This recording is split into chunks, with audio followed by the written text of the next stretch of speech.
করিম সাল্লাল্লাহু আলাইহি ওয়াসাল্লাম নিজে রুকিয়া করেছেন। বুখারীর হাদিসে আম্মা জান আয়েশা রাদিয়াল্লাহু তাআলা আনহা বলেছেন যে নবী করিম সাল্লাল্লাহু আলাইহি ওয়াসাল্লাম যখন অসুস্থ হতেন তখন তিনি দুটি সূরা পড়ে তিনি নিজের শরীরের উপরে ফু দিতেন। এই সূরাগুলো পাঠ করে তিনি দাউ থেকে বাঁচার চেষ্টা করেছেন।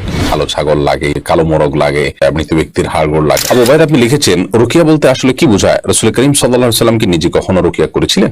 রুকিয়া কি সুন্নাহসম্মত পদ্ধতি? ইদানিং শোনা যাচ্ছে অনেক রাকি নাকি রোগীর শ্লীলতাহানি করার চেষ্টা করেন এবং অনেক চার্জ দাবি করেন। পাশাপাশি কোন কোন রাকি জিন গায়েব জানে এমন ভ্রান্ত আকীদাও পোষণ করে থাকেন। এ বিষয়ে আপনার কাছ থেকে জানতে চাই। খুবই গুরুত্বপূর্ণ একটি প্রশ্ন। রুকিয়া হলো ঝাড়ফুঁক করা, কোরআন এবং হাদিসের কোন আয়াত, দোয়া এটি পাঠ করে পানিতে, খাবারে, কোনো কিছুতে ব্যক্তির উপর ফু দেওয়া, এটাকে সাধারণত রুকিয়া বলা হয়। তো অথবা এই ফু দেওয়া ছাড়াও শুধুমাত্র তেলাওয়াত শোনা, এটাও এক ধরনের রুকিয়া।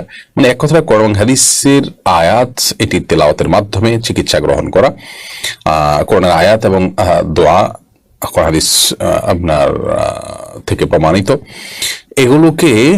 এগুলোকে দিয়ে চিকিৎসা গ্রহণ করা, সেটি পড়ার মাধ্যমে, পাঠের মাধ্যমে, এটি রুকিয়া। নবী করিম সাল্লাল্লাহু আলাইহি ওয়াসাল্লাম নিজে রুকিয়া করেছেন। বুখারীর হাদিসে আম্মা জান আয়েশা রাদিয়াল্লাহু তাআলা আনহা বলেছেন যে নবী করিম সাল্লাল্লাহু আলাইহি ওয়াসাল্লাম যখন অসুস্থ হতেন তখন তিনি সূরা ফালাক এবং সূরা নাস এই দুটি সূরা পড়ে তিনি নিজের শরীরের উপরে ফু দিতেন। ফু দিয়ে নিজের শরীরটা তিনি মুছে নিতেন। আর তিনি খুব বেশি অসুস্থ হয়ে গেলে, অর্থাৎ এতটুকু কাজ করতে না পারলে, তখন আমি এই কাজটি তাকে করে দিতাম। তো এই রুকিয়া নবী করিম সাল্লাল্লাহু আলাইহি ওয়াসাল্লাম হাদিসের আলোকে বোঝা যায় তিনি করতেন। আর এছাড়াও তিনি তাকে একবার লাবিদ ইবনে আসম নামক একজন ইহুদি জাদু করেছিল, এটিও বুখারীতে বর্ণিত হয়েছে। তার জাদু থেকে রক্ষার জন্য আল্লাহ রাব্বুল আলামিন দুজন ফেরেশতাকে পাঠিয়েছেন, যারা নবী করিম সাল্লাল্লাহু আলাইহি ওয়াসাল্লামকে ঘুমের মধ্যে এই সূরা ইখলাস, সূরা ফালাক, সূরা নাস শিক্ষা দিলেন জাদু থেকে বাঁচার জন্য। অর্থাৎ এই সূরাগুলো পাঠ করে তিনি জাদু থেকে বাঁচার চেষ্টা করেছেন।